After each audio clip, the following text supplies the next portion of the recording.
അപ്പോൾ സ്വാഭാവികമായിട്ടും അടുത്തൊരു ക്വസ്റ്റ്യൻ എന്ന് പറയുന്നത് രാഹുൽ മാങ്കൂട്ടത്തിലെ വിഷയമാണ്. അത് സാറിനോട് ചോദിക്കാതെ പോകാൻ പറ്റില്ല. കാരണം ഒരു യുവ നേതാവ് എന്ന രീതിയിൽ വേറെ ആരോട് ചോദിച്ചില്ലെങ്കിൽ സാറിനോട് ചോദിച്ചാൽ പോകാൻ പറ്റും. യുവ നേതാവ് എന്ന രീതിയിൽ മാത്രമല്ല, ഇപ്പം യുവ നേതാക്കളിൽ ഏറ്റവും കൂടുതൽ ആരാധകരുള്ള നേതാക്കളിൽ പെടുന്ന നേതാവ് എന്ന രീതിയിൽ സാറിനെ ചോദിക്കാൻ പറ്റില്ല. എന്താണ് അതിൻ്റെ അകത്ത് സാറിൻ്റെ നിലപാട്? സത്യസന്ധമായിട്ട് പറയുകയാണെങ്കിൽ മനുഷ്യൻ്റെ മനസ്സിൽ മതം കയറി തുടങ്ങിയില്ലേ സാർ? മതം അനിവാര്യതയാണ്. മതം എന്ന് പറഞ്ഞത് ദൈവത്തിലേക്കുള്ള പാതയാണ്. ആ പാത കാണിച്ചു തരാനുള്ളതാണ് മതം. ആ പാത എത്തുമ്പോഴാണ് സ്പിരിച്വാലിറ്റിയിലേക്ക് നമ്മൾ എത്തുന്നത്. അതിൽ യാതൊരു സംശയമില്ല, മതം അനിവാര്യമാണ്. അത് അശോകന്റെ വാക്കുകളാണ് എനിക്ക് കടമെടുക്കാനുള്ളത്. മഹാനായ അശോകൻ പറഞ്ഞിരിക്കുന്നത്, ആരെങ്കിലും സ്വന്തം മതത്തെ പുകഴ്ത്തി കാണിക്കാൻ അല്ലെങ്കിൽ പൊക്കി കാണിക്കാൻ മറ്റൊരാളുടെ മതത്തെ ഇകഴ്ത്തി കാണിച്ചാൽ ആ വ്യക്തി അയാളുടെ സ്വന്തം മതത്തെയാണ് താഴ്ത്തി കാണിക്കുന്നത്. കറക്റ്റ്. പ്രതിപക്ഷ നേതാവ് ചെയ്യുന്ന ഏറ്റവും മികച്ച പ്രവർത്തനം തന്നെയാണ് അത് നടത്തുന്നത്. അതിൽ അദ്ദേഹത്തിന്റെ 100 മാർക്സ് ഞാൻ കൊടുക്കും. 100 മാർക്കും കൊടുക്കും. 100. അടുത്ത മുഖ്യമന്ത്രി ആണോന്ന് ആഗ്രഹിക്കുന്നു. ഇങ്ങനെ ഓരോ പ്രശ്നങ്ങൾ ഉണ്ടാക്കാനായിട്ട് നിങ്ങൾ മാധ്യമങ്ങൾ ഇറക്കി തിരിച്ചാൽ എനിക്ക് എന്ത് ചെയ്യാൻ പറ്റും? അതാണ് വേണ്ടെങ്കിൽ ഞങ്ങളില്ല. ഞങ്ങൾക്ക് ഇലക്ഷൻ ജയിച്ചിട്ടേലും കുഴപ്പമില്ല. സാറും എതിർ പാർട്ടിയിലെ യുവ നേതാക്കളെ ഏറ്റവും ഇഷ്ടപ്പെടുന്ന നേതാവാണ്?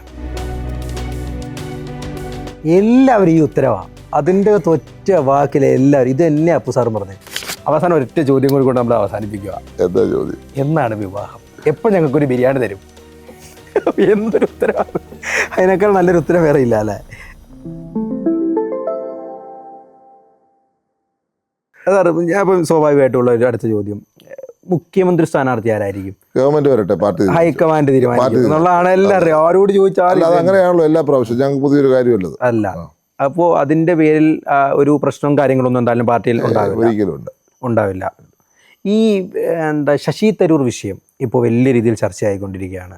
എനിക്ക് ചർച്ചയല്ല, ഞങ്ങളിവിടെ ഇതൊന്നും എല്ലാം ഒറ്റ വാക്കിൽ ഉത്തരം പറഞ്ഞ് പോകല്ലേ? ചർച്ചയില്ല. ഞങ്ങളാരെങ്കിലും ഇവിടെ ആരെങ്കിലും ശശി തരൂരിനെ കുറിച്ച് ചർച്ച ചെയ്യുന്നുണ്ട്? എനിക്കറിയില്ല. അതായത് നേതാക്കൾ ചർച്ച ചെയ്യുന്നില്ല, പക്ഷേ ജനങ്ങൾക്കിടയിൽ ചർച്ച. ഞാൻ 1200 വീട്ടിൽ പോയി, ഒരാൾ ഒരു ശശി തരൂരിന്റെ എന്നോട് ചോദിച്ചിട്ടില്ല. എന്നോട് സത്യം പറയാ, ഒരാൾ ഒരു ശശി തരൂരിന്റെ കാര്യം ചോദിച്ചിട്ടേ ഇല്ല. ആരാ ചോദിച്ചു? ഒരാൾ ചോദിച്ചു. ജനങ്ങളുടെ ചർച്ച ഉണ്ടെന്ന് ചോദിക്കണ്ടേ? ഞാനിവിടുത്തെ MLA അല്ലേ? അല്ല, എങ്കിൽ പോലും അത്തരത്തിൽ എന്താ പറയണ്ടേ, എന്തായാലും എൻ്റെ പേരും പറഞ്ഞു പോയല്ലോ, വിശ്വപൗരൻ എന്ന് പറയുന്ന ഒരു വ്യക്തിത്വത്തെ കൃത്യമായിട്ട് ഉപയോഗിക്കണ്ടേ കോൺഗ്രസ്? ഇതിൽ കൂടുതൽ എന്തോ ഉപയോഗിക്കാനാ സാർ? അങ്ങനെ പറയല്ലേ. അല്ല, ഫോറിൻ മിനിസ്റ്ററായിട്ട് അവസരം കൊടുത്തു. നമ്മുടെ ഏറ്റവും മികച്ച കമ്മിറ്റി അംഗമാണ്. എന്നിട്ട് ഉപയോഗിച്ചില്ല നിങ്ങൾ പറയുന്നത്? അല്ല, ഇപ്പം നിലവിലത്തെ സാഹചര്യത്തിൽ അദ്ദേഹത്തെ ഒരു മുഖ്യമന്ത്രി സ്ഥാനാർത്ഥിയായിട്ട് മുന്നിൽ കാണിച്ചാൽ കുറച്ചും കൂടി സീറ്റ് കിട്ടും. നമുക്ക് ആ മുഖ്യമന്ത്രി സ്ഥാനാർത്ഥി ഒരിക്കലും ഇല്ലല്ലോ. അല്ല, ഇല്ല, എങ്കിൽ പോലും അദ്ദേഹത്തെ കാണിച്ചാൽ കുറച്ചുകൂടി മുഖ്യമന്ത്രി സ്ഥാനത്ത് ഒരിക്കലും ഉണ്ടാവത്തുമില്ല. അല്ല, എങ്കിൽ പോലും ഞാൻ സാറിനോടൊരു നേരിട്ടൊരു ചോദ്യം ചോദിക്കട്ടെ. ഇന്നിപ്പോൾ ഉള്ള നേതാക്കന്മാരിൽ മുഖ്യമന്ത്രി സ്ഥാനാർത്ഥിയായിട്ട് എടുത്തു കാണിക്കാൻ പറ്റുന്ന ഒരു മുഖം ഒരിക്കലും ഉണ്ടായിട്ടില്ല. ഇല്ല, ഓക്കെ, മനസ്സിലായി. എങ്കിൽ പോലും 2011 ഒന്നല്ലെങ്കിൽ ഉമ്മൻചാണ്ടി സാറ്, ഇല്ലെങ്കിൽ രമേശ് ചെന്നിത്തല എന്നൊരു പേരുണ്ടായിരുന്നല്ലോ, അതുണ്ടായിരുന്നു. 2 പേരിൽ ഒരാൾ എന്നുള്ളൊരു ചോദ്യം. ഇപ്പം നിലവിൽ അങ്ങനെ 3, 4, 5 പേർ വന്ന് നിൽക്കുകയാണ്. അതാണ് നിലവിൽ UDFൻ്റെ ഏറ്റവും വലിയ പരാജയം എന്നാണ് പൊതുജനങ്ങൾ അഭിപ്രായപ്പെടുന്നത്. ഞാൻ അഭിപ്രായപ്പെടുന്നതല്ല കേട്ടോ, പൊതുജനങ്ങൾ അഭിപ്രായപ്പെടുന്നത്. അതിൽ നിന്നും മാറ്റം വന്ന് ഏതെങ്കിലും ഒരാളിലേക്ക് കേന്ദ്രീകരിക്കുകയോ അല്ലെങ്കിൽ എല്ലാവരും ഒരുമിച്ച് നിന്ന് പ്രവർത്തിക്കേണ്ട ഒരു സാഹചര്യം വേണം എന്നാണ് പൊതുവെ പറയുന്നത്. അതിൻ്റെ അകത്തൊരു മാറ്റം വരണമെന്ന് സാറിന് തോന്നുന്നില്ലേ? തോന്നുന്നില്ല. എല്ലാത്തിനും സിമ്പിളായിട്ടുള്ള ഉത്തരവുള്ളൂ. സിമ്പിളാണ്. പാർട്ടി സമയത്ത് തീരുമാനം എടുക്കും. അത് തന്നെയാണ് ചിന്തിക്കുന്നത്. 3 പോയിന്റ് എന്തായാലും ഉണ്ടാവില്ല എന്ന് വിശ്വസിക്കും. 3.0 അധികാരത്തിൽ തിരിച്ചു വരികയാണ്. അപ്പോൾ BJP CPM ഒരു ബാന്ധവത്തെക്കുറിച്ച് സ്വാഭാവികമായിട്ടും സാർ സംസാരിച്ചു. അതെന്തിൻ്റെ അടിസ്ഥാനത്തിൽ? ഇവിടെയൊക്കെ നിലവിൽ അങ്ങനത്തെ ഒരു ബാന്ധവം കാണുന്നുണ്ടോ? പൊതുവെ അങ്ങനെ ചർച്ചയുണ്ടല്ലോ. ഉണ്ട്. അതായത് കോൺഗ്രസ് അധികാരത്തിൽ വരണ്ട, CPM ഒന്നുകൂടി തുടരട്ടെ, കോൺഗ്രസ് ഈ തവണയും കൂടി പരാജയപ്പെട്ടാൽ ആ 2ാം സ്ഥാനത്തേക്ക് BJPക്ക് കടന്നു വരാം എന്നുള്ളൊരു ചിന്തയാണോ അവരുടെ അതിൻ്റെ ഒരു പ്രേരകമായിട്ട് പ്രവർത്തിക്കുന്നത്? പൊതുവെ ചർച്ചയുണ്ട്. എനിക്കറിയില്ല. സാർ എന്തിനെങ്കിലുമൊക്കെ ഉത്തരം പറയുന്നത് ഞാൻ മാത്രം സംസാരിക്കുന്നു. അല്ല, എങ്കിൽ പോലും അല്ല എന്തിന്റെ അടിസ്ഥാനത്തിലാണ് ആ ബാന്ധവം സാറിന് തോന്നിയത്? സ്വാഭാവികമായിട്ടും എല്ലാവരും പറയുന്നല്ലോ എത്ര വർഷം മാറ്റി വെച്ചു.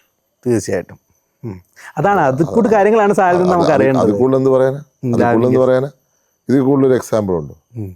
അപ്പോൾ പല കാര്യങ്ങളിലും അണ്ടർസ്റ്റാൻഡിങ് ഉണ്ട് എന്നുള്ളതിന്റെ തെളിവല്ലേ അത് CBI മാറ്റി വെക്കുന്നത്. അതെ അതെ അതെ കോടതി പറയുന്നാൽ പോലും CBI മാറ്റുമ്പോൾ എന്ത് ചെയ്യും പറയും. അതെ അതെ അതെ അതെ തീർച്ചയായിട്ടും. ഈ പിണറായി വിജയൻ്റെ മകളുമായി ബന്ധപ്പെട്ട് വീണ എന്ന് പറയുന്ന വ്യക്തിയുമായിട്ട് ബന്ധപ്പെട്ടുള്ള ആ കേസും നിലവിൽ ഒന്നും ആയിട്ടില്ല. ബാക്കി എല്ലാവരുടെയും വീട്ടിൽ ഈട് കയറി ഇറങ്ങുക. പിണറായി വിജയൻ്റെ വീട്ടിൽ ഈട് കയറാത്തതിൻ്റെ കാരണം ഇതൊക്കെ കൊണ്ടാണെന്നാണ് വിശ്വസിക്കുന്നത്. അതൊക്കെ ഉദ്യോഗസ്ഥരും സർക്കാരും പറയട്ടെ. കേന്ദ്ര ഗവൺമെന്റ് എല്ലാ കാര്യത്തിലും വ്യഗ്രതയാണ്. അതെ അതെ ചില കാര്യങ്ങൾ വ്യഗ്രതയില്ല എന്നുകൊണ്ട് അവർ പറയട്ടെ, ഞാൻ പറയേണ്ട കാര്യമില്ലല്ലോ. അതൊക്കെ ഇതുമായിട്ട് ബന്ധപ്പെട്ട് നമുക്ക് കൂട്ടി വായിക്കാൻ പറ്റുന്ന ഒരു കാര്യമായിട്ടാണ് സാർ കാണുന്നല്ലേ? സ്വാഭാവികമായിട്ടും. അപ്പോൾ നിലവിൽ അതുപോലെ തന്നെ അതുമായിട്ട് ബന്ധപ്പെട്ട് തന്നെ പ്രധാനപ്പെട്ട സാറിങ്ങനെ ആലോചിക്കും, ഇവൻ്റെ ക്വസ്റ്റ്യൻ ഒരു അന്ത്യമില്ലേ എന്ന് ആലോചിക്കുക. തീർക്കാം, 15 മിനിറ്റ് മാക്സിമം. 15 മിനിറ്റ് കൊണ്ട് നമ്മൾ തീർക്കും അല്ലേ? 15 മിനിറ്റ് മതി മാക്സിമം. അപ്പം ഇന്നിപ്പം നിലവിൽ നിൽക്കുന്ന വളരെ പ്രധാനപ്പെട്ട ഒരു ചോദ്യത്തിന് ഉത്തരം സാറിൽ നിന്ന് തന്നെ കിട്ടണമെന്ന് ഞാൻ ആഗ്രഹിക്കുന്നുണ്ട്. അതായത് നിലവിൽ ഒരു കോട്ടയം ജില്ലയിലാണെങ്കിലും മധ്യ തിരുവിതാംകൂർ, കോട്ടയം, തൃശ്ശൂർ അല്ലെങ്കിൽ എറണാകുളം, ഇടുക്കി എന്ന് വേണ്ട മധ്യ തിരുവിതാംകൂർ പെടുന്ന പത്തനംതിട്ട സ്ഥലങ്ങളിൽ ക്രിസ്ത്യൻ മുസ്ലിം വെർഡിക്റ്റ് ഉണ്ടാക്കി കൃത്യമായിട്ട് അതിൽ നിന്ന് ലാഭം കൊയ്യാനുള്ളൊരു തർക്കമാണോ ഉദ്ദേശിക്കുന്നത്? തർക്കമുണ്ടാക്കി അതിൽ നിന്നും രാഷ്ട്രീയ ലാഭം കൊയ്യാനുള്ളൊരു കുതന്ത്രം പലരും പല രീതിയിൽ പ്രവർത്തിക്കുന്നതായിട്ട് നമുക്ക്, അതായത് കൃത്യമായിട്ട് പറഞ്ഞാൽ BJPയുടെ ഭാഗത്തു നിന്നും കൃത്യമായിട്ട് അതിന് വേണ്ടിയുള്ള ശ്രമം, അത് തൃശ്ശൂരിൽ വിജയിച്ചതിൻ്റെ ഭാഗമായിട്ട് കൂടിയാണ്. അതായത് സുരേഷ് ഗോപി വിജയിക്കുന്ന ഒരു സാഹചര്യം ഉണ്ടായതിൽ നിന്നും അവർക്കൊരു പാഠം ഉൾക്കൊണ്ടുകൊണ്ട് ഇങ്ങനെ ചെയ്താൽ ഇങ്ങനെ നടക്കും എന്നൊരു ഐഡിയ അവരിൽ രൂപപ്പെടുകയും അത് കുറേ നാളായിട്ട് ചെയ്തുകൊണ്ടിരുന്നതാണ്. ഇപ്പോൾ അത് കൃത്യമായിട്ട് ഫലപ്രദമാകുന്നുണ്ടെന്ന് അവർക്ക് തോന്നിയതിൻ്റെ അടിസ്ഥാനത്തിൽ കൃത്യമായിട്ട് നമ്മുടെ ഈ ഏരിയയിൽ തന്നെ അല്ലെങ്കിൽ നമ്മുടെ ചുറ്റുപാടിൽ കൃത്യമായിട്ട് ഈ തോളോട് തോളിൽ ചേർന്നിരിക്കുന്ന ഈ ക്രിസ്ത്യൻ, ഹൈന്ദവ, മുസ്ലിം സഹോദരങ്ങളുടെ ഒരു വെർഡിക്റ്റ് ഉണ്ടാക്കാനുള്ള ശ്രമം നടക്കുന്നുണ്ട്. അതിന് കൃത്യമായിട്ടുള്ളൊരു ഒരു ഒരു ഒരു ഒരു എന്താണ് പറയേണ്ടത്, അതിനൊരു വിലങ്ങുതടിയായിട്ട് നിൽക്കേണ്ട സത്യം പറഞ്ഞാൽ കോൺഗ്രസും അതേതരത്തെ പാർട്ടികളായിട്ടുള്ള UDF സംവിധാനവും അല്ലേ, അല്ലെങ്കിൽ LDF? അങ്ങനെ ഒരു കോൺഫ്ലിക്റ്റ് ആര് വിചാരിച്ചാലും നടക്കത്തില്ല, ഉണ്ടെന്ന് ഞാൻ വിശ്വസിക്കുന്നുമില്ല. പിന്നെ ഫ്രിഞ്ച് ഏറ്റവും അറ്റത്തുള്ള എലിമെന്റ്സ് അവരിങ്ങനെ എപ്പോഴും അതും ഇതൊക്കെ പറഞ്ഞുകൊണ്ടിരിക്കും. അവരെ ആർക്കും തടയാൻ പറ്റില്ല. അവർ പറയുന്നത് അവരുടെ രീതിയാണ്. പക്ഷേ ഒരു കമ്മ്യൂണിറ്റിയും രണ്ട് കമ്മ്യൂണിറ്റീസ് തമ്മിൽ ഇഷ്യൂ ഉണ്ടാക്കുക, അല്ലെങ്കിൽ 3 കമ്മ്യൂണിറ്റീസ് തമ്മിൽ ഇഷ്യൂ ഉണ്ടാക്കുക എന്നുള്ളത് കേരളത്തിൽ നടപ്പാക്കാൻ പറ്റാത്തൊരു കാര്യമാണ്. കാരണം അത്രയ്ക്ക് ഇഴ ചേർന്ന് നിൽക്കുന്ന സമൂഹമാണ്. അത് ചിലരിങ്ങനെ അവരുടെ സോഷ്യൽ മീഡിയ വഴി പറഞ്ഞെന്നും പ്രചരിപ്പിച്ചതും വെച്ച് അതൊന്നും നടക്കാൻ പോകുന്ന കാര്യമല്ല. ഇപ്പം ഞാൻ 2021 ഹഗിയ സോഫിയയുടെ വിഷയം ഒന്ന് സൂചിപ്പിച്ചു. ഞാൻ പറഞ്ഞു വന്നത് ഇതേപോലുള്ള അധികാരികൾ അധികാരത്തിൽ വന്നാൽ ആ അധികാരത്തിൽ വരുന്നവർ ഇവിടുത്തെ മതസ്ഥാപനങ്ങൾ തകർക്കും എന്നുള്ളതാണ് ഞാൻ പറഞ്ഞു വന്നത്. പക്ഷെ അതിനെ വേറൊരു ഇന്റർപ്രിട്ടേഷൻ കൊടുത്ത് എന്താ അന്ന് അവിടെ എന്താ ദേവാലയങ്ങൾ അടച്ചുപൂട്ടാനുള്ള കാരണം വലിയ രീതിയിൽ ടാക്സ് ആണ്. ഞാൻ ചോദിക്കട്ടെ, എന്തിനാണ് മതസ്ഥാപനങ്ങളെ ടാക്സിലേക്ക് കൊണ്ടുവരുന്നത്? അത് ഇത്ര വലിയ ടാക്സിൽ കൊണ്ടുവന്ന് അവർക്ക് പ്രവർത്തിക്കാൻ പറ്റാത്ത വിധം കൊണ്ടുപോകുന്നതിനാണ്. നമ്മുടെ നാട്ടിൽ ഒരിക്കലും ഇല്ല, പക്ഷെ വിദേശ രാജ്യങ്ങളിലുണ്ട്. എന്തിനാ ഇത്ര വലിയ ടാക്സ് കൊടുക്കുന്നത്? അവിടെയാണ് അങ്ങനെയുള്ള ഭരണാധികാരികൾ വരുമ്പോഴുള്ള പ്രശ്നം ഞാൻ ചൂണ്ടിക്കാണിച്ചതാണ്. അതിനെ വേറൊരു തലത്തിൽ കൊണ്ടുവന്ന് ഇവിടെ ഞാനെന്തോ ഒരു സമൂഹത്തെ ആക്രമിച്ചു, മതത്തെ ആക്രമിച്ചു എന്നുള്ള രീതിയിൽ വരുത്തി അതിനകത്ത് ഈ പറയുന്ന ചില സെക്കുലർ ആൾക്കാരുമുണ്ട്.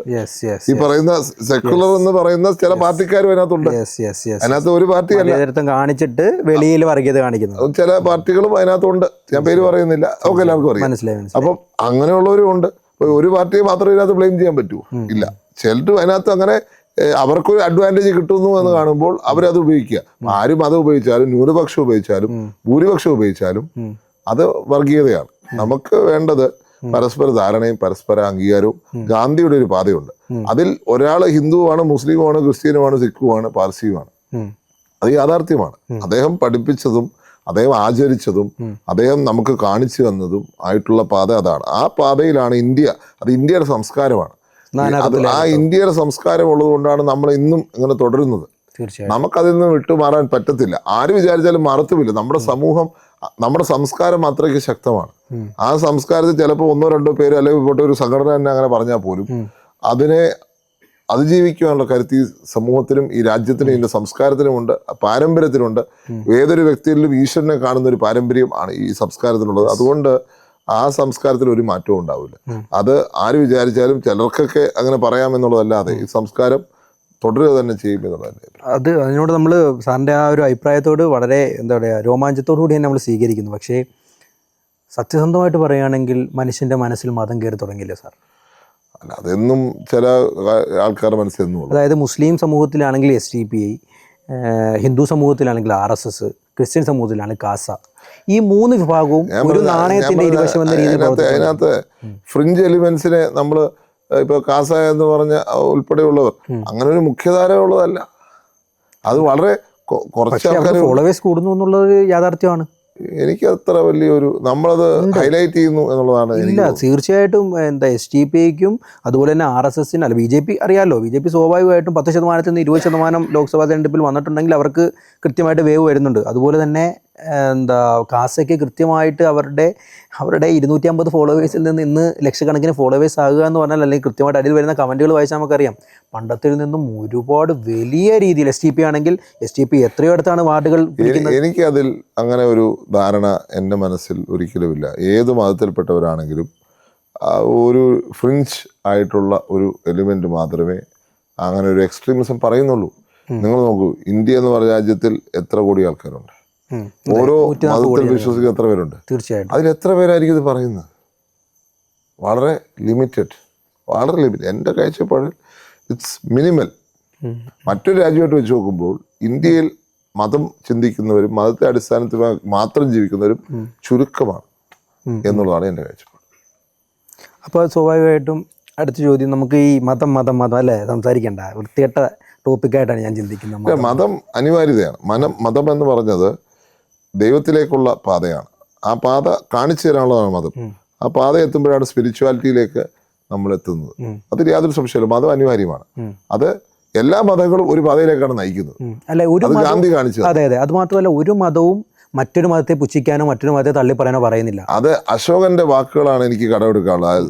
മഹാനായ അശോകൻ പറഞ്ഞിരിക്കുന്നത്, ആരെങ്കിലും സ്വന്തം മതത്തെ പുകഴ്ത്തി കാണിക്കാൻ അല്ലെങ്കിൽ പൊക്കി കാണിക്കാൻ മറ്റൊരാളുടെ മതത്തെ ഇകഴ്ത്തി കാണിച്ചാൽ ആ വ്യക്തി അയാളുടെ സ്വന്തം മതത്തെയാണ് താഴ്ത്തി കാണിക്കുന്നത്. കറക്റ്റ്, 100%. അത് അശോകൻ പറഞ്ഞിരിക്കുന്ന ഒരു കാര്യം. കാരണം എത്രയോ നൂറ്റാണ്ടുകൾ, സഹസ്രാബ്ദങ്ങൾ മുമ്പ് അദ്ദേഹം പറഞ്ഞിരിക്കുകയാണ്. കാരണം അദ്ദേഹം ഒരു ടൈറന്റ് ആയിരുന്നു. അദ്ദേഹം ഒത്തിരി പേരെ കൊന്നതിന് ശേഷം ബുദ്ധിസത്തിലേക്ക് കടന്നു വന്ന അദ്ദേഹത്തിന്റെ പാപം മൊത്തം അദ്ദേഹം ക്ഷമ ചോദിച്ച് മാറി മനുഷ്യനായി മാറി.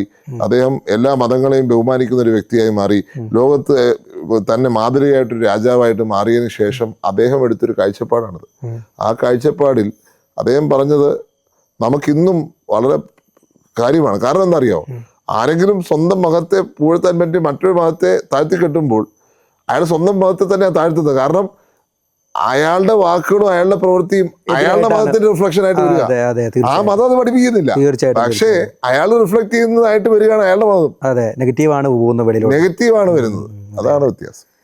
ഏത് മതമാണേലും മനുഷ്യൻ നന്നായാൽ മതി അല്ലേ? ഗുരുദേവൻ പറഞ്ഞത്. അതുപോലെ തന്നെ ഒരു മതത്തിൽ വിശ്വസിച്ചില്ലെങ്കിൽ നിന്ദിക്കരുത്. അതാണ് അല്ലെ, ചെളിവാരി അറിയരുത് ഒരു മതത്തിലും. നമ്മുടെ കാര്യത്തിൽ നമുക്ക് വിശ്വസിക്കാം, മറ്റൊരാളെ നമ്മൾ അപമാനിക്കേണ്ട അത്രേ ഉള്ളൂ, അടിച്ചേൽപ്പിക്കേണ്ട ആവശ്യമില്ല എന്നുള്ളതാണ്. അത് BJP ചെയ്യുന്നില്ല, അതാണ് മെയിൻ പ്രശ്നം അല്ലേ? അല്ല, നമുക്കിപ്പം അത് പാർട്ടിപരമായിട്ട് പറയാൻ പറ്റുന്നില്ല. അല്ല, മതം ഏറ്റവും കൂടുതൽ ഞാൻ ഇന്നും വിശ്വസിക്കുന്നു 2014 ശേഷമാണ് ഇത്രത്തോളം മതം എന്ന് പറയുന്ന ഒരു സാധനം ജനങ്ങളിലേക്ക്. ചിലപ്പോൾ എൻ്റെ പ്രായത്തിൻ്റെ ആയിരിക്കും, എനിക്ക് 25-26 വയസ്സേ ഉള്ളൂ. നമുക്ക് അതുകൊണ്ടായിരിക്കാം എനിക്ക് തോന്നുന്നത് ഇച്ചിരി കൂടി ചിലപ്പം ചാണ്ടിസാറിന് കുറച്ചും കൂടി പുറകോട്ട് പറയാൻ പറ്റും. മതത്തിന്റെ അടിസ്ഥാനത്തിൽ വിഭജനം തുടങ്ങിയത് ബ്രിട്ടീഷുകാരാണ്. അതെ, മതം തീർച്ചയായിട്ടും വിഭജിച്ച് ഭരിക്കുക എന്നുള്ളത് അവർക്ക് ഭരണത്തിന് വേറെ വഴിയില്ല. അതെ, തീർച്ചയായിട്ടും. നമ്മളിവിടെ മെജോറിറ്റി ആയിരിക്കും നമ്മളെ വിഭജിച്ച് ഭരിക്കുക എന്നുള്ളത് അവരുടെ തന്ത്രം. തീർച്ചയായിട്ടും ആ തന്ത്രം വളർന്ന് പന്തലിച്ച് എത്തിയതാണ് പാകിസ്ഥാനിലും ഇന്ത്യയും എന്നുള്ള രീതി. തീർച്ചയായിട്ടും അതും ഇന്ത്യ എന്നൊരു ശക്തി ഒറ്റക്കെട്ടായി നിന്നിരുന്നെങ്കിൽ ലോകത്തിന്റെ ഏറ്റവും ശ്രേണിയിൽ വർദ്ധിക്കണം. നിങ്ങൾ ഓർത്ത് നോക്കി, നമ്മൾ തമ്മിൽ തർക്കമില്ല. ഒറ്റ രാജ്യമാണെങ്കിൽ തീർച്ചയായിട്ടും ഇപ്പൊ അഫ്ഗാനിസ്ഥാൻ വരെ ഇന്ത്യ ആയിരുന്നു, ഇപ്പുറത്ത് ബർമ്മ വരെയും രാജ്യമായിരിക്കുമ്പോൾ എന്തായിരുന്നു ഇന്ത്യയുടെ പവർ? അത് ജനസംഖ്യ കൊണ്ട് മാത്രം ഏകദേശം 170 കോടിയായി. ജനസംഖ്യ തന്നെ വിട്ടു, അതെ. അതിന്റെ റിസോഴ്സസ് എന്തായിരുന്നു? റിസോഴ്സ് ഏറ്റവും വലിയ രാജ്യമാവും.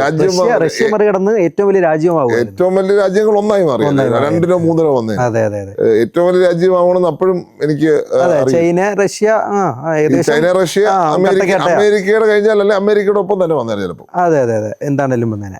പോപ്പുലേഷൻ കാര്യത്തിൽ പിന്നെ ഒരിക്കലും നമ്മൾ എതിരില്ലല്ലോ, ചൈനയുമായിട്ട് കട്ടക്കേട്ട. വേറെ ഒരു രാജ്യമാണ് ഉണ്ടായിരുന്നെങ്കിൽ നമ്മൾ ഒരിക്കലും താർക്കാൻ പറ്റാത്തൊരു ശക്തിയായി നിന്നേനെ. അതായിരുന്നു അവരുടെ നരിതന്ത്രമായിരുന്നു ബ്രിട്ടീഷുകാർ. അവര് മുൻകൂട്ടി കാര്യങ്ങൾ കണക്കാക്കി കണ്ടതാക്കുന്നത് ഞാൻ പറയും. അതെ അതെ അതെ.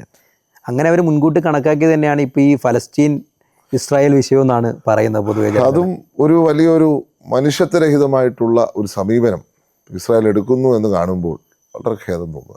കാരണം അത് ഒരു വിട്ടുവീഴ്ചയ്ക്ക് തയ്യാറാണ് അവർ. പിഞ്ചു കുഞ്ഞുങ്ങളല്ല 65,000. അതെ അതെ. അതിലൊരു ഒരു മതവും സ്നേഹമല്ലാതെ ഒന്നും പഠിപ്പിക്കുന്നില്ല. തീർച്ചയായിട്ടും ഒരു മതത്തിൻ്റെയും പ്രമാണം സ്നേഹമല്ലാതെ ഒന്നും പഠിപ്പിക്കുന്നില്ല. മറ്റതെല്ലാം എക്സ്ട്രീമിസ്റ്റ് കൊണ്ടുവരുന്നതാണ്. അതെ അതെ അതെ അതെ. അതാണ് ഒരു പ്രശ്നം. അല്ല, ഈ അത് വെച്ച് നമ്മൾ കമ്പയർ ചെയ്യുമ്പോൾ സ്വാഭാവികമായിട്ടും ഈ കോൺഗ്രസ് ഭരിച്ചുകൊണ്ടിരുന്ന ഒരു കാലഘട്ടത്തിൽ ഒരു പശുവിൻ്റെ പേരിൽ ഒരു ദളിതൻ മരണപ്പെടുന്നൊരു സാഹചര്യം ഉണ്ടായിട്ടുണ്ടോ? അല്ലെങ്കിൽ ഒരു മുസ്ലിം മരണപ്പെടുന്നൊരു സാഹചര്യം ഉണ്ടായിട്ടുണ്ടോ? അല്ലെങ്കിൽ ക്രിസ്ത്യൻ പള്ളികൾക്ക് നേരെ ഇതുപോലെ ആക്രമണം ഉണ്ടായിട്ടുണ്ടോ? മുസ്ലിം പള്ളികൾ ഇങ്ങനെ തകർക്കപ്പെട്ടിട്ടുണ്ടോ? മുസ്ലിം ദേവാലയങ്ങൾ ഇങ്ങനെ അടിച്ച് തകർത്ത് തരിപ്പണമാക്കപ്പെടുന്ന ഒരു സാഹചര്യം ഉണ്ടായിട്ടുണ്ടോ? ഇല്ല. ഇതെല്ലാം വന്നത് 2014 ശേഷം. കോൺഗ്രസിന്റെ കാഴ്ചപ്പാടെന്ന് പറഞ്ഞാൽ ശരിക്കും ഇന്ത്യയുടെ കാഴ്ചപ്പാട്. ഇന്ത്യയാണ് കോൺഗ്രസ്. ഇന്ത്യയുടെ റിഫ്ലക്ഷനാണ് കോൺഗ്രസ്. യെസ്. പക്ഷേ അത് നമുക്ക് ഒരു സംഘടന ശേഷി ഇല്ലാത്തതിൻ്റെ ഒരു അതെന്താണ് സാർ? അതെന്തുകൊണ്ടാണ് ഇങ്ങനെ ഇന്ത്യയിൽ എന്തുകൊണ്ടാണ് ഈ കോൺഗ്രസ് ഇങ്ങനെ അപ്രത്യക്ഷമായിക്കൊണ്ടിരിക്കുന്നു? ബീഹാറിൽ കണ്ടില്ലേ 2 സീറ്റിലേക്ക്. അതൊരു സംഘടനാ ദൗർബല്യം എന്ന് തന്നെ ഞാൻ പറയും. അത് നമ്മുടെ നേതൃപാടവത്തിന്റെ കുറവ് തന്നെയാണോ പലരും പറയുന്ന പോലെ? അങ്ങനെയല്ല, അത് പതിറ്റാണ്ടുകളായിട്ടുള്ള ചില സങ്കടത്തോടെയാണ് ചോദിക്കുന്നത്. അതായത് നമ്മൾ തിരിച്ചു വരണം എന്നായിരിക്കും. ആ 100 സീറ്റൊക്കെ ആയിട്ട് വന്നപ്പോൾ നമ്മൾ ഓർത്തു പോയി ഇനിയൊരു ഉയർത്തെഴുന്നേൽപ്പാണ്.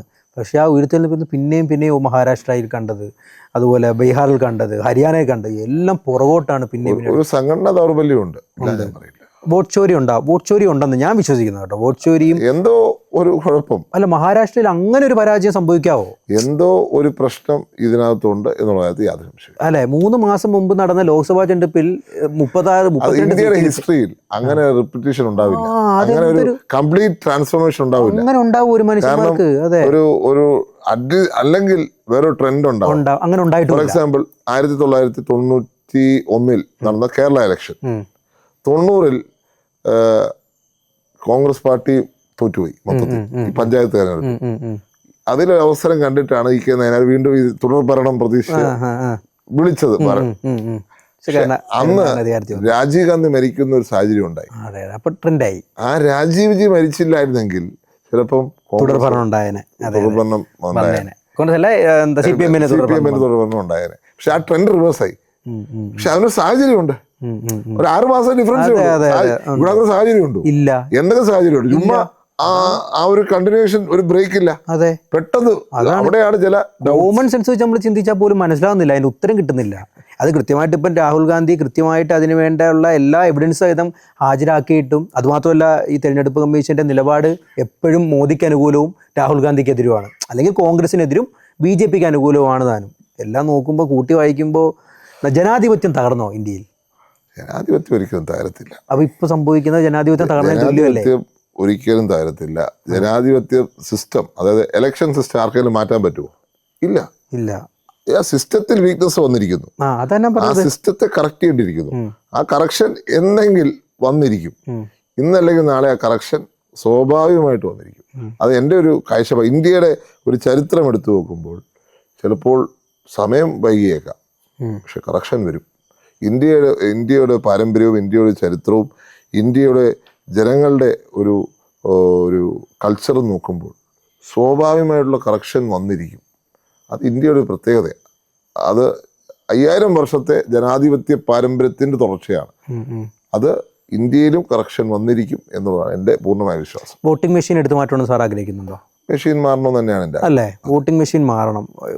നമ്മൾ അതായത് അമേരിക്കയിൽ പോലും അല്ലെ, ഏറ്റവും പ്രധാനപ്പെട്ട വികസിത രാജ്യം എന്ന് പറയുന്ന നമ്പർ 1 രാജ്യത്ത് പോലും ഇന്നും തപാൽ ബാലറ്റും പല പ്രശ്നങ്ങളുണ്ട്. ബാലറ്റിലും ചില പ്രശ്നങ്ങളുണ്ട്. ആ ബാലറ്റിന്റെ പ്രശ്നങ്ങൾ പരിഹരിക്കുക എളുപ്പമല്ല. അതെന്താണ് സാർ? അത് ദിവസങ്ങൾ എടുത്താണ് അതിന്റെ റിസൾട്ട് വരുന്നത്. അങ്ങനെ ഒരു പ്രശ്നമുണ്ട്. ദിവസങ്ങൾ എടുത്താണ് അതിന്റെ റിസൾട്ട് വരുന്നത്. തീർച്ചയായും അത് ഒരു കൺസിസ്റ്റന്റ് ആയിട്ട് നമുക്ക് ഉപയോഗിക്കാൻ പറ്റാത്തൊരു സാഹചര്യം കൂടി ഉണ്ട് ഇന്നത്തെ മോഡേൺ ടൈംസിൽ. അപ്പൊ ഇതിന്റെ മധ്യത്തിൽ എന്തെങ്കിലും ഒരു സൊല്യൂഷൻ, അതായത് ഇതിന്റെ ഒരു ട്രാൻസ്പെറൻസി ഉറപ്പാക്കിക്കൊണ്ട്, ഈ EVMസിന്റെ ഒരു ട്രാൻസ്പെറൻസി. ഇപ്പൊ ഡൗട്ട് വരുവാണ്. ഡൗട്ട് വരുമ്പോൾ എന്താണ് ചെയ്യേണ്ടത്?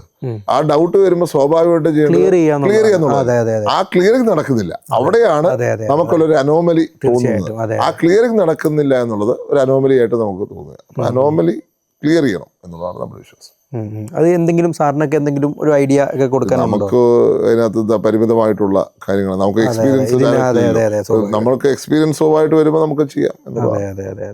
അപ്പോൾ സ്വാഭാവികമായിട്ടും അടുത്തൊരു ക്വസ്റ്റ്യൻ എന്ന് പറയുന്നത് രാഹുൽ മാങ്കൂട്ടത്തിലെ വിഷയമാണ്. അത് സാറിനോട് ചോദിക്കാതെ പോകാൻ പറ്റില്ല.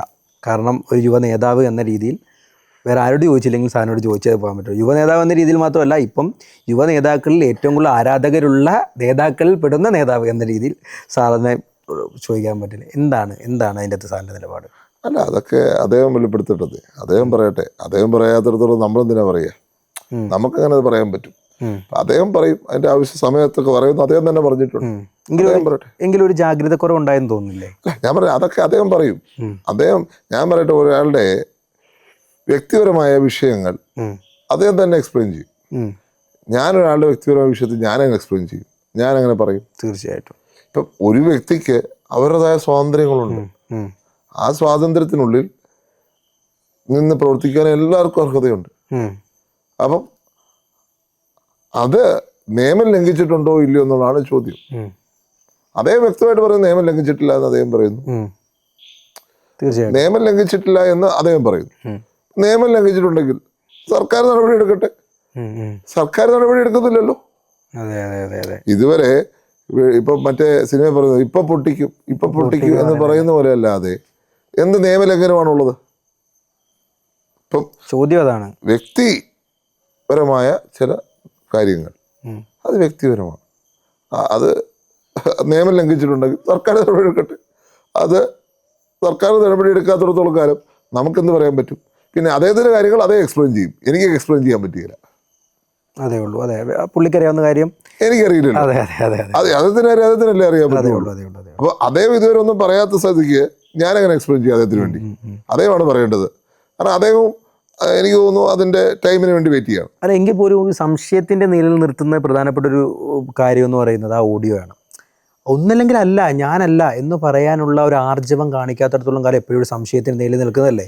അപ്പോൾ അങ്ങനെ സംശയത്തിൽ നിഴലിൽ നിൽക്കുന്ന ഒരാൾ കോൺഗ്രസ് പാർട്ടിയുടെ ഭാഗമല്ല. സത്യസന്ധമായിട്ട് പറഞ്ഞാൽ ഇപ്പോൾ കോൺഗ്രസ് പാർട്ടിയുടെ ഭാഗമല്ലല്ലോ. അല്ലേ? പാർലമെന്ററി പാർട്ടിയിൽ നിന്നും മാറ്റി നിർത്തിയിരിക്കുകയാണ്, അതുപോലെ കോൺഗ്രസ് പാർട്ടിയിൽ നിന്നും മാറ്റി നിർത്തിയിരിക്കുകയാണ്.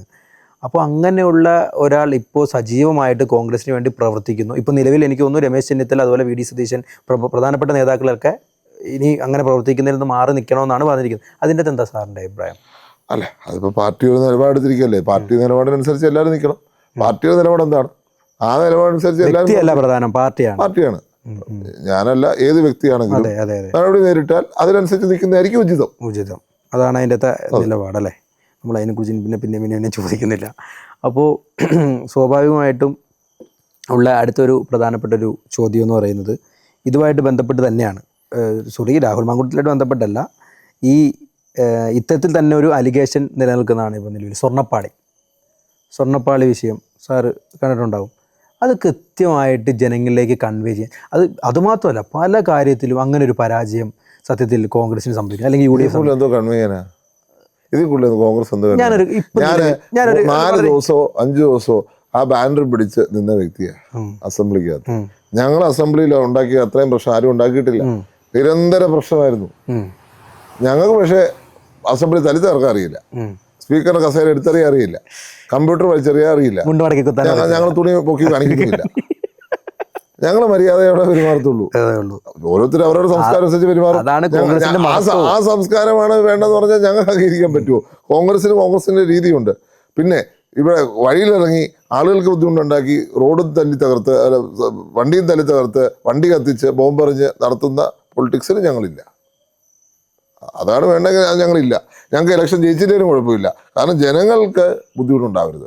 അതുപോലെ തന്നെ പബ്ലിക് പ്രോപ്പർട്ടി നശിക്കരുത് എന്നുള്ളതൊക്കെ വളരെ സ്ട്രിക്റ്റ് ആയിട്ടുള്ള കാര്യങ്ങളാണ്. അല്ല എങ്കിൽ പോലും നമ്മുടെ കണ്ടിട്ടുണ്ടാവുമല്ലോ, നമ്മുടെ എന്താണ് മാണിസാറുമായിട്ട് ബന്ധപ്പെട്ട ബാർക്കോഴ കേസിലാന്ന് തോന്നുന്നു, ഇവർ ഈ സെക്രട്ടേറിയറ്റ് മൊത്തം വളഞ്ഞ് വലിയ രീതിയിൽ സോളാറിലോ, അതെ അതെ, അതൊക്കെ പിന്നീട് അതൊക്കെ പച്ചക്കള്ളമായിട്ടുള്ള കേസാണ് തെളിഞ്ഞ കേസ് കിട്ടണം. എന്നിട്ട് പോലും അതൊക്കെ കൃത്യമായിട്ട് രാഷ്ട്രീയ ആയുധമാക്കി കൃത്യമായിട്ട് അത് ജനങ്ങളിലേക്ക് കൺവേ ചെയ്ത് വലിയ എന്തോ അഴിമതിയാണ് നടക്കുന്നതെന്ന് കാണിക്കാൻ പറ്റിയിട്ടുണ്ട്. അതാണല്ലോ പ്രതിപക്ഷം. സ്വാഭാവികമായിട്ടും എന്താണ് ഇവിടെ നടക്കുന്ന കൊള്ളരുതായ്മ എന്നുള്ളത് ജനങ്ങളിലേക്ക് എത്രത്തോളം എത്തിക്കാൻ കഴിയുന്നതാണ് പ്രതിപക്ഷത്തിൻ്റെ പ്രവർത്തനത്തിൻ്റെ മികവായിട്ട് ജനങ്ങൾ ചൂണ്ടിക്കാണിക്കുന്നത്. അപ്പോൾ ആ കാര്യത്തിൽ സ്വാഭാവികമായിട്ടും ഒരു പരാജയം UDF സംഭവിക്കുന്നില്ലേ? ഒരു പരാജയമില്ല. ഇല്ല, അങ്ങനെ തന്നെ വിശ്വസിക്കുന്നത്. ഒരു പരാജയമില്ല. മാധ്യമങ്ങൾ കാണിക്കാത്ത അവരുടെ കുഴപ്പം. ഏതാ മാധ്യമങ്ങൾ കാണിക്കാത്ത അവരുടെ കുഴപ്പം. അല്ല, പ്രതിപക്ഷം ചെയ്യാനുള്ള മൊത്തം ദൗത്യവും പ്രതിപക്ഷം ചെയ്യും. എനിക്ക് തോന്നുന്നു ആകെ യൂത്ത് കോൺഗ്രസ് ഭാവങ്ങൾ കുറെ അടിമേടിക്കുന്നതല്ലാതെ യാതൊരു പ്രവർത്തനം അതിന്റെ പേരിൽ നടക്കുന്നില്ല എന്ന് എനിക്ക് പലപ്പോഴും തോന്നുന്നു. അതൊന്നും ശരിയായ കാഴ്ചപ്പാടില്ല. പ്രതിപക്ഷ നേതാവ് ചെയ്യാവുന്ന ഏറ്റവും മികച്ച പ്രവർത്തനം തന്നെയാണ് അദ്ദേഹം നടത്തുന്നത്. അതിൽ അദ്ദേഹത്തിന്റെ 100 മാർക്സ് ഞാൻ കൊടുക്കും. 100 മാർക്കും കൊടുക്കും. 100. അടുത്ത മുഖ്യമന്ത്രി ആണോന്ന് ആഗ്രഹിക്കുന്നു.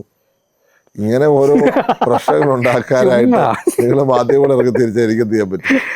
അതുപോലെ തന്നെ സ്വാഭാവികമായിട്ടുള്ള മറ്റൊരു ചോദ്യം എന്ന് പറയുന്നത്, കോട്ടയം ജില്ല തന്നെ നമ്മൾ സംസാരിക്കണമല്ലോ. കേരള കോൺഗ്രസ് സെയിം. അടുത്ത എനിക്ക് ഉടനെ ഉണ്ട്, ജോസ് കെ മാണി സാറുമായിട്ട് ഒരു ഇൻ്റർവ്യൂ പ്ലാൻ ചെയ്ത് വെച്ചിട്ടുണ്ട്, മിക്കവാറും 2 ദിവസത്തിനുള്ളിൽ കാണും. അപ്പം സ്വാഭാവികമായിട്ടുള്ളൊരു ചോദ്യം, UDF വരുമോ, വരാൻ താല്പര്യപ്പെടുന്നുണ്ടോ? അവരോട് ചോദിക്കണം. ഇപ്പം ചോദിക്കാൻ പോകില്ലേ? അത് ഞാൻ ചോദിക്കാൻ തന്നെ നേരെ അല്ല, ഞാൻ ചോദിക്കുന്നത് അതിനകത്ത് ഇവിടുത്തെ ഇപ്പം നിലവിൽ കോട്ടയം ജില്ലയിലെ ഏറ്റവും പ്രമുഖ നേതാവ് എന്ന് ഞങ്ങളെല്ലാം കൽപ്പിക്കുന്ന കോൺഗ്രസിലെ ഏറ്റവും പ്രമുഖ നേതാവ് ചാണ്ടിയമ്മൻ സാർ തന്നെയാണ് ഇപ്പം നിലവിലത്തെ സാഹചര്യത്തിൽ. തിരുവഞ്ചൂർ സാറുണ്ട്, ഒക്കെ എല്ലാം ശരിയാണ്. എങ്കിൽ പോലും നമ്മുടെ കണ്ണിൻ്റെ മുമ്പിൽ കാണുന്ന ഏറ്റവും പ്രധാനപ്പെട്ട നേതാവായിട്ട് കണക്കാക്കുന്നതുകൊണ്ട് ഞാൻ ചോദിച്ചതാണ്. അവർ വന്നു കഴിഞ്ഞാൽ സ്വാഭാവികമായിട്ടും കുറച്ചും കൂടി ഒരു ഹൈക്ക് കോട്ടയം ജില്ലയിൽ കിട്ടില്ലേ? അല്ല, ഇപ്പം അവർ സ്വാഭാവികമായിട്ടും അവരുടെ തീരുമാനം അത്. നമുക്ക് ആ കാര്യത്തിൽ ഒന്നും അവർ തീരുമാനിച്ചാൽ നമുക്ക് അതിന് മറുപടി പറയാൻ പറ്റുള്ളൂ. അവർ തീരുമാനിക്കട്ടെ. ആഗ്രഹിക്കുന്നുണ്ടോ വരട്ടെ? അല്ല, പലരും UDF convener Adoor Prakash sir പറയുന്നത് കേരള കോൺഗ്രസ് എം എന്നുള്ളത് ശരി UDF പാർട്ടിയാണ്. ഇത് 40 ഒരു കാരണവശാലും അപ്പുറത്ത് പോകേണ്ട ഒരു പാർട്ടിയല്ല. ഇവിടെ നിൽക്കേണ്ട നമ്മുടെ അവിഭാജ്യ ഘടകമാണ്. മാണി സാറിനെ UDF നേതാവായിട്ടേ ഞങ്ങൾ കണക്കാക്കുന്നുള്ളൂ. LDF ആരും കണക്കാക്കത്തില്ല, കണക്കാക്കാൻ പറ്റത്തില്ല. അപ്പൊ ആ പാർട്ടിക്ക് അവിടെ നിൽക്കാൻ പറ്റത്തുമില്ല. ഇവിടെ തന്നെ നിൽക്കണം എന്നുള്ളതാണ് ഞങ്ങളുടെയൊക്കെ ആഗ്രഹം. പക്ഷെ ഇപ്പം സീറ്റൊക്കെ ഒരുപാട് കൂടുതൽ കൊടുത്ത് 940 1300 സീറ്റിലായി ഇപ്പം മത്സരിക്കുന്നത്. നല്ല രീതിയിൽ പരിഗണിക്കുന്നുണ്ട്. അതുകൊണ്ട് വരാൻ സാധ്യത കുറവായിരിക്കും അല്ലേ? അതുപോലെ തന്നെ സാർ ഒരു 2 ചോദ്യം കൂടെ ഉള്ളൂ. ഇനി സീരിയസ് ആയിട്ട് ഇനി 10 വർഷം 15 മിനിറ്റ് ഒന്നും പറയുന്നില്ല. 2 ചോദ്യം കൊണ്ട് നമ്മൾ അവസാനിപ്പിക്കും. അവസാനം എൻ്റെ പ്രധാനപ്പെട്ട ഒരു ചോദ്യമുണ്ട്, അതിന് സാറിൻ്റെ ഉത്തരം എനിക്ക് കിട്ടണം. അത് ലൈറ്റൊക്കെ ഇവിടുത്തെ വെച്ചിട്ട് പോവാണോ? അപ്പം സ്വാഭാവികമായിട്ടും അതുപോലെ തന്നെ BJP കേരളത്തിൽ വരാനുള്ളൊരു സാധ്യത സാറ് കാണുന്നുണ്ടോ? എവിടെ?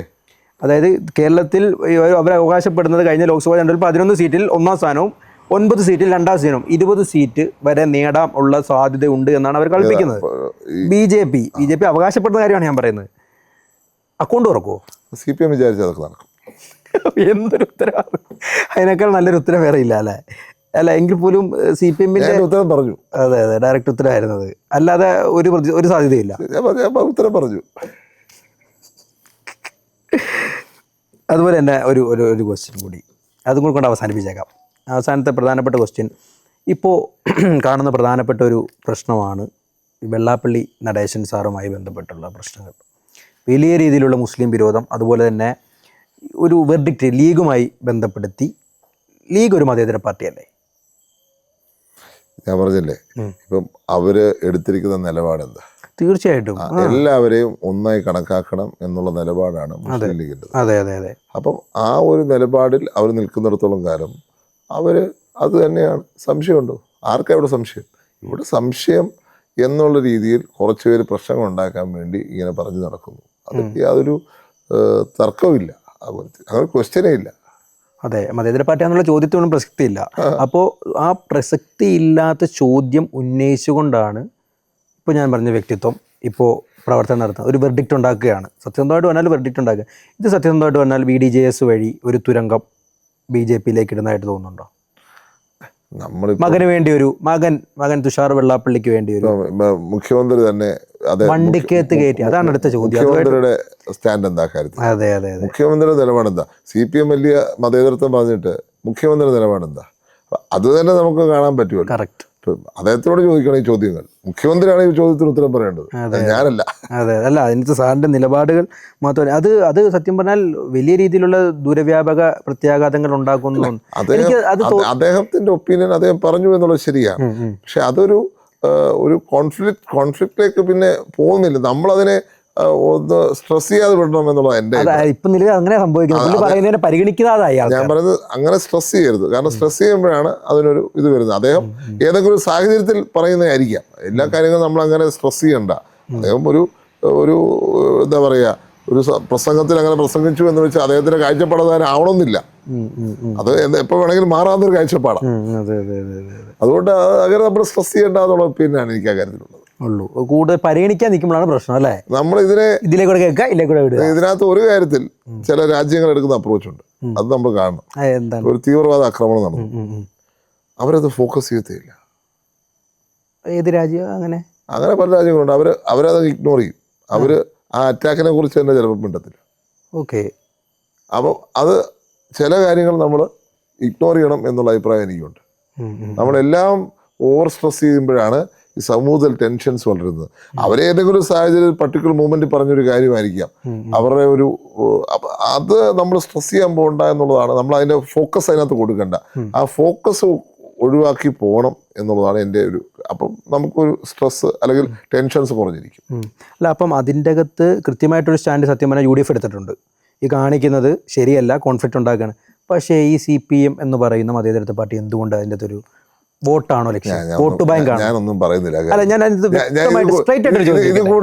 കൂടുതൽ ഞാൻ പറയട്ടെ. ഞാൻ ഓൾറെഡി CPM പറഞ്ഞു കഴിഞ്ഞു. അല്ല, എങ്കിൽ പോലും പറയണ്ട. അതെ, എന്നാലും സ്ട്രൈറ്റ് ആയിട്ട് ഞാൻ ചോദ്യം ചോദിക്കുന്നത്, അതായത് കൃത്യമായിട്ട് ലോക്സഭാ തെരഞ്ഞെടുപ്പിൽ ഈഴവ വോട്ടുകൾ കൃത്യമായിട്ട് അവരുടെ ഞാൻ അതിനകത്തൊരു കമ്മ്യൂണൽ ആംഗിൾ ഞാൻ അതിനകത്ത് കാണുന്നില്ല. എങ്കിൽ പോലും വിള്ളൽ സംഭവിച്ചു, അത് തിരിച്ചു പിടിക്കാനുള്ള കമ്മ്യൂണൽ ആംഗിൾ അങ്ങനെ ഞാൻ പറയാൻ ഉദ്ദേശിക്കുന്നില്ല. അത് ആ രീതിയിൽ പോകട്ടെ എന്നുള്ളേ ഉള്ളൂ. അതുപോലെ നമ്മൾ അതിലേക്ക് സ്ട്രെസ് ചെയ്ത് ഞാൻ പറഞ്ഞ ഫോക്കസ് ചെയ്യരുത് എന്നാ പറയുന്നത്. നമ്മൾ ചെയ്യുന്നില്ല. സാറിൻ്റെ അഭിപ്രായത്തോട് തന്നെ ഞാൻ യോജിക്കുകയാണ്. അപ്പം ഏകദേശം ക്വസ്റ്റ്യൻസ് കുറച്ചുകൂടി വേണമെങ്കിൽ കുറച്ചുകൂടി ഞാൻ തരും. അല്ല, പക്ഷേ ഇതിൻ്റെ അകത്ത് ഇനി ഒരൊറ്റ സംവിധാനം കൂടെ, അത് ചുമ്മാ ഒരു ഫണ്ട് സാറിൻ്റെ ഭാഗത്തുനിന്ന്, സാറിൻ്റെ യുവ നേതാവ് എന്ന രീതിയിൽ സാറിൻ്റെ ഭാഗത്തുനിന്ന് ഒരു ഫണ്ട് എന്ന രീതിയിൽ പിക്കപ്പ് ഫണ്ട് ഒരു 3 പേരുടെ കാര്യം, 3 അല്ലെങ്കിൽ 2 പേർ പറയാം. എൻ്റെ അടുത്ത് ഒരെണ്ണം സാധ്യതയുണ്ട്. സമാശകരമായിട്ടുള്ള സാധനങ്ങളേ ഉള്ളൂ കേട്ടോ. ജഗദീഷ് ശ്രീകുമാർ ഓർ ഇന്നസെന്റ്? ഈസി അല്ല പറയാം, എന്നാലും ഒരെണ്ണം പറയാൻ വരാം. അങ്ങനെ പറയരുത്, ഒരെണ്ണം. അതെന്റെ ചോദിച്ചാൽ ഞാൻ എന്ത് പറയണത്? എന്നാലും ഒരെണ്ണം. ഫാസിസമാ, BJP ആണ്. അപ്പം എന്താ, ഏതെങ്കിലും ഒരെണ്ണം തിരഞ്ഞെടുക്കാൻ പറഞ്ഞ? ഈക്വലി. ഹരിശ്രീ അശോകൻ ഓർ സലീം കുമാർ? ഏതെങ്കിലും ഒരെണ്ണം പറ. അതിൻ്റെയൊക്കെ ഒരു രസകരമായിട്ടുള്ളത് ഒന്നും പറയുന്നില്ല. ശോഭന ഓർ ഉർവശി? ശോഭന. ചിത്ര ചേച്ചി ഓർ സുജാത മോഹൻ? ശരി, അങ്ങനെ പറയല്ലേ. റിമി ടോമി ഓർ മഞ്ജരി? റിമി ടോമി. നമ്മുടെ നാട്ടുകാരായോണ്ട് ആ ഒരു സ്നേഹം. ദാസേട്ടൻ ഓർ ജയേട്ടൻ ഓർ MG ശ്രീകുമാർ? ന്യൂട്രൽ. ഒരിടത്തും പറയുന്നില്ല. Kochi or Calicut or Trivandrum or Puthuppally? നാലും. അതെന്താ പുതുപ്പള്ളി എന്ന് പറഞ്ഞോ? അതാ ഏറ്റവും നല്ലത്. ഞാൻ ജനിച്ച് വളർന്ന സിറ്റി എന്ന് പറഞ്ഞാൽ ട്രിവാൻഡ്രമാണ്. എനിക്കെന്നും ട്രിവാൻഡ്രത്തോടൊരു പ്രത്യേക താല്പര്യമുണ്ട്. പക്ഷേ കൊച്ചിയും കോഴിക്കോടിനും പ്രാധാന്യം. രാഹുൽ ഗാന്ധി ഓർ പ്രിയങ്ക ഗാന്ധി? അതും പറയും. 2 എന്ന് പറയരുത്, ഒരാളെ പറയൂ. ചല്ല ചോദ്യം അല്ലേ? എന്ത് ചോദ്യമാണ് അതല്ലേ ഇപ്പൊ സാർ ഉദ്ദേശിക്കുന്നത്? രണ്ടുപേരും. VS or OC? Oommen Chandy sir. സ്വാഭാവികമായിട്ടും അത്രേ ഉള്ളൂ. Insta or FB or YouTube? FB. Traditional or western? Traditional. പണം ഓർ സൗഹൃദം? പറയാൻ കൊള്ളാല്ലേ, പണം ഓർ സൗഹൃദം പറയാൻ. സൗഹൃദം അത് പലരും അങ്ങനെയാ ഇവിടെ ഈ ക്വസ്റ്റ്യൻ വരുമ്പോൾ പലരും നമ്മുടെ എതിർ സീറ്റിലിരുന്നവരെല്ലാവരും പറഞ്ഞിരിക്കുന്നത് സൗഹൃദം എന്ന് പറയാൻ കൊള്ളാം, പണമാ എന്നുള്ള രീതിയിലാണ് പറഞ്ഞിരിക്കുന്നത്. Night life or day life? ഇതിപ്പോ രണ്ടും ഒന്നായതുകൊണ്ട് വ്യത്യാസമില്ല. ഉറക്കമില്ല അല്ലേ? ഉറക്കമില്ല. സാറിനും അതുപോലെ തന്നെ ഉറക്കമില്ലാത്ത ആളായിരുന്നു എന്ന് പറയുന്നത് ഉമ്മൻചാണ്ടി സാറ്. WCC ഓർ അമ്മ? രണ്ടുമില്ല. രണ്ടും വലിയ താല്പര്യമില്ല. Cinema or serial? ലാസ്റ്റത്തെയാ. സിനിമയോട് തന്നെയാണ് താല്പര്യം. അപ്പോൾ ഏകദേശം നമ്മൾ ക്വസ്റ്റ്യൻസ് കഴിഞ്ഞാൽ ഇനി ഒറ്റ ചോദ്യം കൂടെ ഉണ്ട്. എനിക്ക് അവസാനം ഒരു ചോദ്യമുണ്ട്. അവസാനം ഒറ്റ ചോദ്യം കൂടി കൊണ്ട് നമ്മൾ അവസാനിപ്പിക്കുക. എന്താ ചോദ്യം? എന്നാണ് വിവാഹം? എപ്പോൾ ഞങ്ങൾക്കൊരു ബിരിയാണി തരും? അത് മാത്രം എനിക്ക് അറിഞ്ഞാൽ മതി. ബിരിയാണിയോ? ആ, എന്തിനാ? എന്നൊരു ബിരിയാണി കഴിക്കാൻ പറ്റും സാറിന്റെ പേരിൽ? അതാണ് എനിക്കറിയേണ്ടത്. ഈ മരണത്തിനൊക്കെ ബിരിയാണി? മരണമല്ലല്ലോ, ഇത് വിവാഹത്തിന്റെ കാര്യം ഞാൻ പറയുന്നത്. വിവാഹം എന്നാണ് അത്? എല്ലാവരുടെയും ഒരു ചോദ്യം. അത് ഇതിനെന്തെങ്കിലും ഉത്തരം പറയണം. അങ്ങനെ ചോദ്യമുണ്ടോ? വിവാഹിതനാണോ? ഞാൻ വിവാഹിതല്ല. എന്താ? എനിക്ക് കൊച്ചല്ല. എന്നാ വിവാഹം? ഉടനെ ഉണ്ടാവും. ഒരു 2 വർഷം 3 വർഷം അങ്ങനെയും സാറെന്ന് പറയാം. 2 വർഷം 3 വർഷം? 2 വർഷം 3 വർഷം. ഒരു 29 28. കൊച്ചാന്ന് ആര് പറഞ്ഞു? ഞാൻ കൊച്ചാ, 25 വയസ്സല്ലേ ഉള്ളൂ പയ്യൻ. അതുകൊണ്ട് ആ പ്രായത്തിൽ കിട്ടാൻ പാടില്ലെന്നുണ്ട്? കിട്ടുന്നവരുണ്ട് എങ്കിൽ പോലും. സമയമാകുമ്പോൾ ഞാൻ പറയാം. സമയം ആകാത്തത് എന്താ? ഇനി സമയം ആകണോ? അത് എന്റെ ഇഷ്ടമല്ല. ഉടനെ ഉണ്ടാവും. എന്തായാലും നമുക്ക് പ്രതീക്ഷിക്കാം. ഞാൻ പറഞ്ഞു അങ്ങനെ ഒന്നും പറയല വിട്ട്. എങ്കിൽ പോലും എന്താ ഒരു എന്തെങ്കിലും ഒരു സിമ്പിളെങ്കിലും എന്താ ഞങ്ങൾക്ക് അറിയാനുള്ള ആഗ്രഹം. ഞാൻ ആരാധകനാ സാറിന്റെ, അത് എനിക്ക് അറിയാനുള്ള ആഗ്രഹം. എന്ത് സിമ്പിളാ വേണ്ടേ? എന്തെങ്കിലും ഉടനുണ്ടാവും ഒന്നും പറയുന്നില്ല. നോക്കാൻ വേണ്ടി ഉണ്ടായാലും ഉണ്ടായി. അതെ. അപ്പം എന്താണെങ്കിലും എന്താ പറയുക, ഇപ്പം നിലവിൽ ഉള്ള രാഷ്ട്രീയ നേതാക്കളിൽ ഏറ്റവും യുവ നേതാക്കൾ പ്രത്യേകിച്ച് ഒരു ചോദ്യം കൂടി ഞാൻ വിട്ടുപോയി. സാറും എതിർ പാർട്ടിയിലെ യുവ നേതാക്കളെ ഏറ്റവും ഇഷ്ടപ്പെടുന്ന നേതാവാരാ? അങ്ങനെ ഒത്തിരി നല്ല നേതാക്കന്മാർ. എങ്കിൽ പോലും ഒരാളെ എടുത്തു പറയാൻ ഇയാൾ നമ്മുടെ പാർട്ടിയിലേക്ക് വന്നാൽ ഒരു അസറ്റ് ആയിരിക്കും എന്ന് തോന്നിയിട്ടുള്ള? സ്വരാജ് കുഴപ്പമില്ല. എല്ലാവരും ഈ ഉത്തരവാ. അതിൻ്റെ ഒറ്റ വാക്കിലെ എല്ലാവരും ഇത് തന്നെ അപ്പു സാറും പറഞ്ഞത്, സ്വരാജ് വന്നാൽ കൊള്ളായിരിക്കും. ഇങ്ങനെ എല്ലാവർക്കും പൊതുവെ അങ്ങനെ ഒരു അഭിപ്രായം ഉണ്ടോ എല്ലാവർക്കും? ഞാനിപ്പോ നിങ്ങളുടെ ഒപ്പം ഞാൻ കേൾക്കുന്നത്, ഞാനങ്ങനെ പറഞ്ഞതേ ഉള്ളൂ. അല്ല, എല്ലാവരും ഇതിങ്ങനെ പറഞ്ഞ. അപ്പു സാറും ഇത് തന്നെയാണ് പറഞ്ഞത്, സ്വരാജ് എന്നുള്ള പേരാ പറഞ്ഞത്. കാരണം എല്ലാവർക്കും സ്വരാജിനെ ഒരു വലിയ ഇഷ്ടമാണ്. എന്തോ ആയിക്കോട്ടെ. അപ്പം എന്താണെങ്കിലും സാറുമായിട്ട് വളരെ നല്ല രീതിയിലുള്ള രസകരമായിട്ടുള്ള എന്നാൽ രാഷ്ട്രീയ സമകാലീന സാഹചര്യത്തിൽ പ്രധാനപ്പെട്ട സമകാലീന സാഹചര്യത്തിലെ എല്ലാ വിഷയങ്ങളെക്കുറിച്ചും ഏകദേശം സംസാരിച്ചു പോയി. സാറിൻ്റെ കൃത്യമായിട്ടുള്ള നിലപാടുകൾ അവതരിപ്പിച്ചുകൊണ്ട് പോയൊരു നല്ലൊരു എപ്പിസോഡായിരുന്നു ഇത്. സ്വാഭാവികമായിട്ടും ഏകദേശം 11 മണിക്കാണ്, 11:30-12 മണിയെങ്ങാണ്ട് പോയി. അതുപോലെ ഞങ്ങൾ ബുദ്ധിമുട്ടിച്ചിട്ടുണ്ട്. എന്നിട്ടും ഞങ്ങൾക്ക് വേണ്ടി ഇത്രയും സമയം അനുവദിച്ചു തന്ന് എല്ലാം നല്ല രീതിയിൽ ചിരിച്ചുകൊണ്ട് ഏറ്റവും നല്ല രീതിയിൽ മറുപടി പറഞ്ഞ സാറിന് എല്ലാവിധ അഭിവാദ്യങ്ങളും.